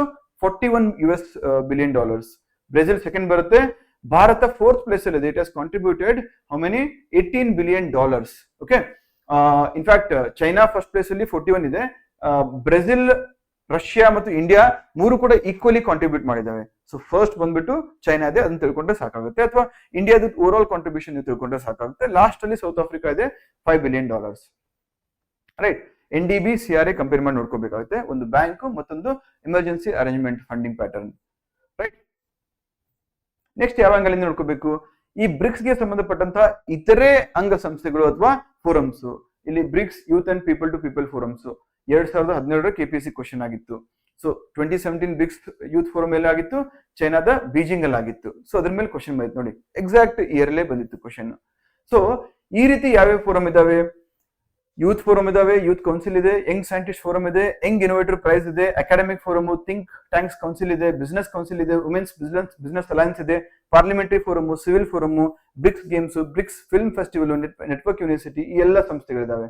ನೀವೇನ್ ಮಾಡ್ಬೇಕು, ಐ ಗಿವ್ ಯು ಲಿಸ್ಟ್. ಈ ವರ್ಷ ಬ್ರಿಕ್ಸ್ ಏನು ಸಮಿಟ್ ನಡೀತಾ ಇದೆಯಲ್ಲ, ಸೊ ಇದರಲ್ಲಿ ಪ್ರಮುಖವಾದಂತಹ ಒಂದು ಸಂಸ್ಥೆಗಳ ಯಾವ್ಯಾವ ಮೀಟಿಂಗ್ ಎಲ್ಲೆಲ್ಲಿ ನಡೆಯುತ್ತೆ, ಪ್ರಮುಖವಾದಂತಹ ಸಿಟಿ ಯಾವ ಸಿಟಿಯಲ್ಲಿ ನಡೆಯುತ್ತೆ ಆ ಲಿಸ್ಟ್ ಕೊಡ್ತೀನಿ, ಜಸ್ಟ್ ಗ್ಲಾನ್ಸ್ ಥ್ರೂ. ಪ್ರಮುಖವಾಗಿ ವುಮೆನ್, ಯೂತ್ ಮತ್ತೆ ಈ civil forum, film festival important ಆಗುತ್ತೆ. Next, what does HDI measure? Human development index ನೀವೆಲ್ಲ ಓದಿರ್ತೀರಾ. ಅದರಲ್ಲಿ ಈ long and healthy life, knowledge ಮತ್ತು ಡೀಸೆಂಟ್ ಸ್ಟ್ಯಾಂಡರ್ಡ್ ಆಫ್ ಲಿವಿಂಗ್ ಆಧಾರದ ಮೇಲೆ ಪ್ರಶ್ನೆಯನ್ನ, ಅಂದ್ರೆ ಒಂದು ದೇಶದ HDI ರ್ಯಾಂಕ್ ಅನ್ನ ಕೊಡಲಾಗುತ್ತೆ ಅಥವಾ ಇಂಡಿಕೇಟರ್ ನ ನೀಡಲಾಗುತ್ತೆ. ಇಲ್ಲಿ 2017 ಕ್ವಶನ್ ಏನ್ ಕೇಳಿತ್ತು UKPSC, ಬ್ರಿಕ್ಸ್ ರಾಷ್ಟ್ರಗಳ ಪೈಕಿ ಅತಿ ಕಡಿಮೆ HDI ಸ್ಕೋರ್ ಅನ್ನ ಹೊಂದಿರತಕ್ಕಂತ ರಾಷ್ಟ್ರ ಯಾವುದು ಅಂತ ಕೇಳಿದ್ರು. ಅದು ಇಂಡಿಯಾ ಆಗಿತ್ತು. ಇದು 2017 ಕ್ವಶನ್ ಆಗಿತ್ತು. 2026 ಬಂದ್ರೆ India is not the country with least HDI score. ಯಾಕಂದ್ರೆ ಬೇರೆ ದೇಶಗಳು ಆಡ್ ಆಗಿದ್ದಾವೆ, ಇಂಡಿಯಾಗಿಂತ ಕಡಿಮೆ ಒಂದು ಸ್ಕೋರ್ ಇರ್ತಕ್ಕಂಥ ರಾಷ್ಟ್ರಗಳು ಕೂಡ ಇದರಲ್ಲಿ ಇರ್ತವೆ. ರೈಟ್, ಲೇಟೆಸ್ಟ್ ಕಂಪ್ಯಾರಿಸನ್ ಇದಾವೆ, ಇಲ್ಲಿ ನೋಡಬಹುದು ನೀವು. ಹೈಯೆಸ್ಟ್ ಬಂದ್ಬಿಟ್ಟು UAE ಇದೆ, United Arab Emirates. Next Saudi Arabia ಬರುತ್ತೆ. ಲೀಸ್ಟ್ ಬಂದ್ಬಿಟ್ಟು ಯಾವ್ದಿದೆ ಇಲ್ಲಿ, ಇಥಿಯೋಪಿಯಾದಿದೆ 0.497. ಆದ್ರೂ ಕೂಡ ಇಂಡಿಯಾದು ಲಾಸ್ಟ್ ಬಟ್ ಒನ್ ಅಂದ್ರೆ 10th ಪ್ಲೇಸ್ ಅಲ್ಲಿ ಇದೆ. ಫೈನ್. ಇಂಡಿಯಾ ರ್ಯಾಂಕ್ ಎಷ್ಟಿದೆ 2025ರಲ್ಲಿ 130th ಪ್ಲೇಸ್ ಅಲ್ಲಿ ಭಾರತ HDI ರ್ಯಾಂಕ್ ಅನ್ನು ಹೊಂದಿದೆ. ನೆಕ್ಸ್ಟ್, 16th ಬ್ರಿಕ್ಸ್ ಸಮಿಟ್ ಎಲ್ಲಾಗಿತ್ತು 2024 ಅಲ್ಲಿ, ಕಜನ್ ಅಲ್ಲಿ ಆಗಿತ್ತು. ಕಜನ್ ಎಲ್ಲಿ ಬರುತ್ತೆ? ಪ್ಲೀಸ್ ರಿಮೆಂಬರ್, ಕಜನ್ ಅಂದ ತಕ್ಷಣ ತುಂಬಾ ಜನ ಕಜಕಿಸ್ತಾನ್ ಅನ್ಕೋತಾರೆ. No, it is in Russia. ಯಾವುದು? 16th summit. ಅದರ ಥೀಮ್ ಏನಾಗಿತ್ತು? Strengthening multilateralism for just global development and security. Main document Kazan declaration ಆಗಿತ್ತು. ಪ್ರಶ್ನೆ ಈ ರೀತಿ ಕೂಡ ಬರ್ಬೋದು, ಕಜನ್ ಡಿಕ್ಲರೇಷನ್ ಯಾವ ಬ್ರಿಕ್ಸ್ ಸಮಿಟ್ಗೆ ಅಥವಾ ಶೃಂಗಸಭೆಗೆ ಸಂಬಂಧಪಟ್ಟಿದ್ದು ಅಂತ ಹೇಳಿದ್ರೆ, it is related to 2024 16th BRICS summit which was held in Russia. Right, ಯಾಕೆ ಇಂಪಾರ್ಟೆಂಟ್ ಆಗುತ್ತೆ? ಯಾಕಂದ್ರೆ ಇದು ಬ್ರಿಕ್ಸ್ ನ ಪ್ರಮುಖ ಎಕ್ಸ್ಪಾನ್ಷನ್ 2023-24 ನಂತರ ಫಸ್ಟ್ ಅಫಿಷಿಯಲ್ ಏನು BRICS summit after major expansion. ಯಾಕಂದ್ರೆ 5 ಹೊಸ ರಾಷ್ಟ್ರಗಳು ಸೇರ್ಪಡೆ ಆಗಿದ್ವಲ್ಲ, ಅದಕ್ಕೆ ಮ್ಯಾಟರ್ ಆಗುತ್ತೆ. Egypt, Ethiopia, Iran, UAE participated as new members and first time members. ಆಮೇಲೆ ಏನು partner country model was developed further. Partner country model ಅಂತ ಡೆವಲಪ್ ಮಾಡ್ತಾರೆ, ಅದ್ರ ಬಗ್ಗೆ ಹೇಳ್ತೀನಂತೆ. ಆ ಮಾಡೆಲ್ ಅನ್ನ ಇಲ್ಲಿ ಫರ್ದರ್ ಎನ್ಹಾನ್ಸ್ ಮಾಡಲಾಗುತ್ತೆ. ಸೊ ಈ ರೀತಿ ಈ ಎಲ್ಲ ಕಾರಣಗಳಿಗೋಸ್ಕರ ಏನಾಗುತ್ತೆ, ಈ 16th ಬ್ರಿಕ್ಸ್ ಸಮಿಟ್ ಇಂಪಾರ್ಟೆಂಟ್ ಆಗುತ್ತೆ. ನೆಕ್ಸ್ಟ್, ಬ್ರೆಜಿಲ್ ಚೇರ್ಮನ್ಶಿಪ್ 17th ಎಲ್ಲಾಯ್ತು, ಬ್ರೆಜಿಲ್ ಎಲ್ಲ ಆಯ್ತು. ಅದರ ಥೀಮ್ ಏನಾಗಿತ್ತು? Strengthening global south cooperation for more inclusive and sustainable governance. South ಅಂದ್ರೆ ಏನು? Global south. ಗ್ಲೋಬಲ್ ನಾರ್ತ್ ಅಂದ್ರೆ ಏನು? ಗ್ಲೋಬಲ್ ನಾರ್ತ್ ಅಂದ್ರೆ ಯೂಶುವಲಿ ಈ ವೆಲ್ದಿ ಕಂಟ್ರೀಸ್, ರಿಚ್ ಕಂಟ್ರೀಸ್ ನ ಗ್ಲೋಬಲ್ ನಾರ್ತ್ ಅಂತ ಕರಿತೀವಿ. ಗ್ಲೋಬಲ್ ಸೌತ್ ಅಂದ್ರೆ ಡೆವಲಪಿಂಗ್ ಮತ್ತೆ under developed countries, least developed countries ಎಲ್ಲಿ ಬರ್ತವೆ? ಈ ಗ್ಲೋಬಲ್ ಸೌತ್ ಅಲ್ಲಿ ಬರ್ತವೆ. ನೆಕ್ಸ್ಟ್ 17th ಸಮಿಟ್ ಎಲ್ಲಾಗುತ್ತೆ? ಬ್ರೆಜಿಲ್ ಎಲ್ಲಾಗುತ್ತೆ. ಅಲ್ಲಿ main declaration Rio de Janeiro declaration. ಅದರಲ್ಲಿ 4 ಮೇಜರ್ ಸಮಿಟ್ಸ್ ಆಗುತ್ತೆ, ಡಿಕ್ಲರೇಷನ್ಸ್ ಆಗುತ್ತೆ. ಒಂದು ರಿಯೋ ಡಿ ಜೆನೆರಿಯೋ ಡಿಕ್ಲರೇಷನ್, ಮತ್ತೊಂದು ಬ್ರಿಕ್ಸ್ ಲೀಡರ್ಸ್ ಫ್ರೇಮ್ವರ್ಕ್ ಡಿಕ್ಲರೇಷನ್, ಮತ್ತೊಂದು BRICS leaders declaration on global governance of artificial intelligence, ಮತ್ತೊಂದು elimination of socially determined diseases. ಈ declaration ಕೊಟ್ಟು ಇದು ಯಾವ ಸಮಿಟ್ ನ ಭಾಗ ಆಗಿತ್ತು ಅಂತ ಹೇಳಿದ್ರೆ, you should go back to 17th summit which was held in Brazil. Fine. So ಏನೇನಾಗಿತ್ತು 2025ರಲ್ಲಿ? Indonesia participated for the first time and partner countries became associated with BRICS during 2025. ಯಾವ ಪಾರ್ಟ್ನರ್ ಕಂಟ್ರಿ ಅಂತ ನೆನಪಿಟ್ಕೋಬೇಕು? Vietnam became a partner country. Remember, it is a partner country, not a full-time member. And 2025ರಲ್ಲಿ NDB it completed its 10 years of institutional operation. Algeria became an effective NDB member in May 2025. Right? Dilma Rousseff was re-elected as NDB president, and NDB board admitted Colombia and Uzbekistan as borrowing members. ಇಷ್ಟು ಅಂಶ ಬೇಕಾಗುತ್ತೆ. Next, India chair theme ಹೇಳಿದ್ರೆ BRICS ಅಂತ ನೆನ್ಪಿಟ್ಕೋಬೇಕು ನೀವು. First letters from BRICS ಏನಾಗುತ್ತೆ? Building for resilience, innovation, cooperation and sustainability. ಅಷ್ಟೇ ಅಲ್ಲ, ಇದು ಯಾಕೆ ಇಂಪಾರ್ಟೆಂಟ್ ಆಗುತ್ತೆ ಅಂತ ಹೇಳಿದ್ರೆ, ಬ್ರಿಕ್ಸ್ ಅಟ್ 20 ಅಂದ್ರೆ 2006ರಿಂದ 2020ವರೆಗೂ ಏನು 20 years ಆಫ್ ಎಕ್ಸಿಸ್ಟೆನ್ಸ್ ಅನ್ನ ಇದು ಇಂಡಿಕೇಟ್ ಮಾಡುತ್ತೆ. ಸೊ ನೆನಪಿರ್ಲಿ, ಇನ್ಸಿಡೆಂಟಲಿ ಬ್ರಿಕ್ಸ್ ಅಟ್ 15 ಭಾರತದಲ್ಲಾಗಿತ್ತು, ಬ್ರಿಕ್ಸ್ ಅಟ್ 20 ಕೂಡ ಭಾರತದಲ್ಲೇ ಆಗ್ತಾ ಇದೆ. 2021 ಒಂದು, ಮತ್ತೊಂದು 2026. And over all this is 4th BRICS chairmanship for India 2012, 16, 21 and ಇದು 2026 4ನೇ ಬ್ರಿಕ್ಸ್ ಅಫಿಷಿಯಲ್ ಚೇರ್ಮನ್ಶಿಪ್ ಆಗಿತ್ತು. Right, important 2026 events under India chairship ಏನೇನಾಗುತ್ತೆ? ಮೊಟ್ಟ ಮೊದಲನೇದಾಗಿ ಅಫಿಷಿಯಲ್ ಲೋಗೋನ ಲಾಂಚ್ ಮಾಡಿದ್ರು. ಲೋಗೋ, ಥೀಮು, ವೆಬ್ಸೈಟ್ ಇದು ಇಂಪಾರ್ಟೆಂಟ್. ಯಾಕಂದ್ರೆ ಈ ಲೋಗೋ ಲಾಂಚ್ ಮಾಡ್ತಾ ಇದ್ದಂಗೆ ಅಪೋಸಿಷನ್ ಪಾರ್ಟೀಸ್ ಎಲ್ಲ ಕೂಡ ಯಾವುದು ರೂಲಿಂಗ್ ಪಾರ್ಟಿ ಮೇಲೆ ಬಿದ್ದ್ಬಿಟ್ರು. ಯಾಕೆ ಹೇಳಿ? ಆ logo, official logo, it is lotus, ಅದರಲ್ಲಿ ಆರೆಂಜ್ ಕಲರ್ ಕೂಡ ಇತ್ತು. ಅದನ್ನ ಇಟ್ಕೊಂಡು ಇಲ್ಲ ಇವರು ಪೊಲಿಟಿಕಲ್ ಪಾರ್ಟಿ ಸಿಂಬಲ್ ಅನ್ನ ಒಂದು ಇಂಟರ್ನ್ಯಾಷನಲ್ ಸಮಿಟ್ ಗೆ ಬಳಸ್ತಾ ಇದ್ದಾರೆ, ತಮ್ಮ ಎಜೆಂಡಾ ಪುಷ್ ಮಾಡ್ತಾ ಇದ್ದಾರೆ ಅಂತ ಹೇಳಿದ್ರು. ಸೊ ಇಟ್ ಬಿಕೇಮ್ ಕಾಂಟ್ರವರ್ಷಿಯಲ್ ಅಲ್ಲ, ಹಾಗಾಗಿ ಲೋಗೋ ರಿಲೇಟೆಡ್ ಥೀಮ್ ಅಥವಾ ಕ್ವಶನ್ ಬರೋ ಚಾನ್ಸಸ್ ಇರುತ್ತೆ. ನೆಕ್ಸ್ಟ್ ಥೀಮು, ವೆಬ್ಸೈಟ್ ಆಯ್ತು. Next first BRICS sherpas and south sherpas meeting ಎಲ್ಲ ಆಯ್ತು, ನ್ಯೂ ಡೆಲ್ಲಿಯಲ್ಲಿ ಆಯ್ತು. ಇನಾಗ್ರಲ್ ಬ್ರಿಕ್ಸ್ ಅಕಾಡೆಮಿಕ್ ಫೋರಂ ಇಂಡಿಯಾದಲ್ಲಿ ನಡೀತು. ರೈಟ್, ಈ ತರ ಪ್ರಮುಖವಾದಂತಹ ಕೆಲವೊಂದಿಷ್ಟು ಡೆವಲಪ್ಮೆಂಟ್ಸ್ ಆಗಿದಾವೆ. ಇದನ್ನ ಮತ್ತೆ ಅಪ್ಡೇಟ್ ಮಾಡಿ ಹೊಸದಾಗಿ ನಾನು ಸೆಪ್ಟೆಂಬರ್ ಅಲ್ಲಿ ಆ ಮೀಟಿಂಗ್ ನಡೀತಾ ಇರಬೇಕಾದ್ರೆ ಅಪ್ಡೇಟೆಡ್ ಡಾಕ್ಯುಮೆಂಟ್ ಅನ್ನ ನೀಡ್ತೀನಿ. 16th BRICS agriculture ministers meeting ಆಯ್ತು ಇಂಡೋರ್ ಅಲ್ಲಿ.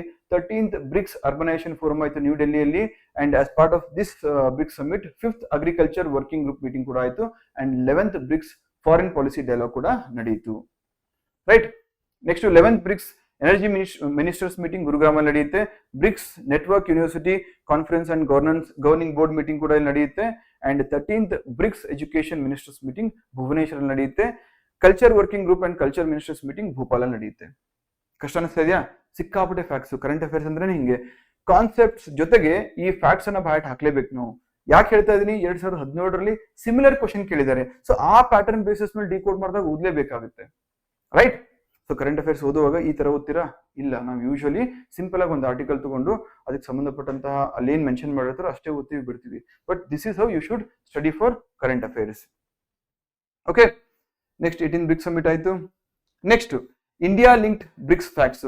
NDB ಪ್ರಪೋಸಲ್ ಎಲ್ಲಾಗಿತ್ತು? ಭಾರತದಲ್ಲೇ ಆಗಿತ್ತು. ಅಫಿಷಿಯಲಿ 2014ಗೆ ಅದು ಅಗ್ರಿಮೆಂಟ್ ಆಯ್ತು, 2015ಗೆ ಎಕ್ಸಿಸ್ಟೆನ್ಸ್ ಬಂತು. ಬಟ್ ಅದರ ಪ್ರಪೋಸಲ್ ಭಾರತದಲ್ಲಿ ನಡೆದಂತ ಸಮಿಟ್ ಅಲ್ಲಿ ಆಗಿತ್ತು. ನೆಕ್ಸ್ಟ್ first NDB president KV Kamath. NDB regional office GIFT ಸಿಟಿಯಲ್ಲಿದೆ. ರೈಟ್, 2016 ಚೇರ್ಶಿಪ್ ಭಾರತದ ಒಂದು ಈ ಗೋವಾ ಸಮಿಟ್ ಅಲ್ಲಿ ಗೋವಾದಲ್ಲಿ ನಡೆದಿತ್ತು. So we call it as Goa summit. Getting my point? So ಈ ಇದರಲ್ಲಿ ಓದ್ಬೇಕಾಗುತ್ತೆ. ಸೊ ಕ್ವಿಕ್ ಪಾಯಿಂಟ್ಸ್ ಇಷ್ಟೊತ್ತಿಗೆ ಏನ್ ಡಿಸ್ಕಸ್ ಮಾಡಿದ್ವಿ ಅದನ್ನ ಕ್ವಿಕ್ ಆಗಿ ಈ ತರ ರಿವಿಷನ್ ಫ್ರೆಂಡ್ಲಿ ಫಾರ್ಮೆಟ್ ಅಲ್ಲಿ ಒಂದು 30 ಪಾಯಿಂಟ್ಸ್ ಕೊಟ್ಟಿದ್ದೀನಿ, ನೀವು ಕ್ವಿಕ್ಲಿ ಗ್ಲಾನ್ಸ್ ಮಾಡ್ಕೋಬಹುದು. ಎಸ್, ಇದ್ರ ಜೊತೆಗೆ most probable future KPSC question areas ಅಂದ್ರೆ ಇಲ್ಲಿ ವೆರಿ ಹೈ ಪ್ರೊಬಬಿಲಿಟಿ ಮತ್ತು ಲೀಸ್ಟ್ ಪ್ರೊಬಬಿಲಿಟಿ ಅಂತ ಹೇಳ್ಬಿಟ್ಟು ಒಂದು 20 ಪಾಯಿಂಟ್ಸ್ ಕೊಟ್ಟಿದ್ದೀನಿ. ಈ ತರ ಓದ್ಬೇಕಾಗುತ್ತೆ. ಸೊ ಓವರ್ ಆಲ್ ನಾವು ಈಗ ಕರೆಂಟ್ ಅಫೇರ್ಸ್ ಅನ್ನ ಶುರು ಮಾಡಿದಾಗ from 7th August current affairs, ಅದರಲ್ಲೂ ಇಂಟರ್ನ್ಯಾಷನಲ್ ಇನ್ಸ್ಟಿಟ್ಯೂಷನ್ಸ್ ಮತ್ತು ಯಾವುದು ಪಾಲಿಟಿ ಶುರು ಮಾಡ್ತೀವಲ್ವಾ. So next 10 to 12 days target ಹೆಂಗಿರುತ್ತೆ ಅಂದ್ರೆ ಈ ತರ ನಾವು ಓದ್ಕೊಂಡು ಹೋಗ್ತೀವಿ. ಪ್ರತಿಯೊಂದು ಸಂಸ್ಥೆಗೂ ಈ ತರ ನಾನು ನೋಟ್ಸ್ ಮಾಡಿರ್ತೀನಿ, ಆ ನೋಟ್ಸ್ ಅನ್ನ ಶೇರ್ ಮಾಡ್ತೀನಿ. ಸೊ ನಿಮ್ ಬರ್ಡನ್ ಅಲ್ಲಿ ರೆಡ್ಯೂಸ್ ಆಗುತ್ತೆ. ಇದನ್ನೆಲ್ಲ ಡೀಟೇಲ್ ಆಗಿ ರಿಸರ್ಚ್ ಮಾಡಿ ಕಂಪೈಲ್ ಮಾಡಿ ಅದನ್ನ ನೋಟ್ಸ್ ಮಾಡ್ಕೊಂಡು ಕುತ್ಕೊಳ್ಳೋದು ತಪ್ಪುತ್ತೆ.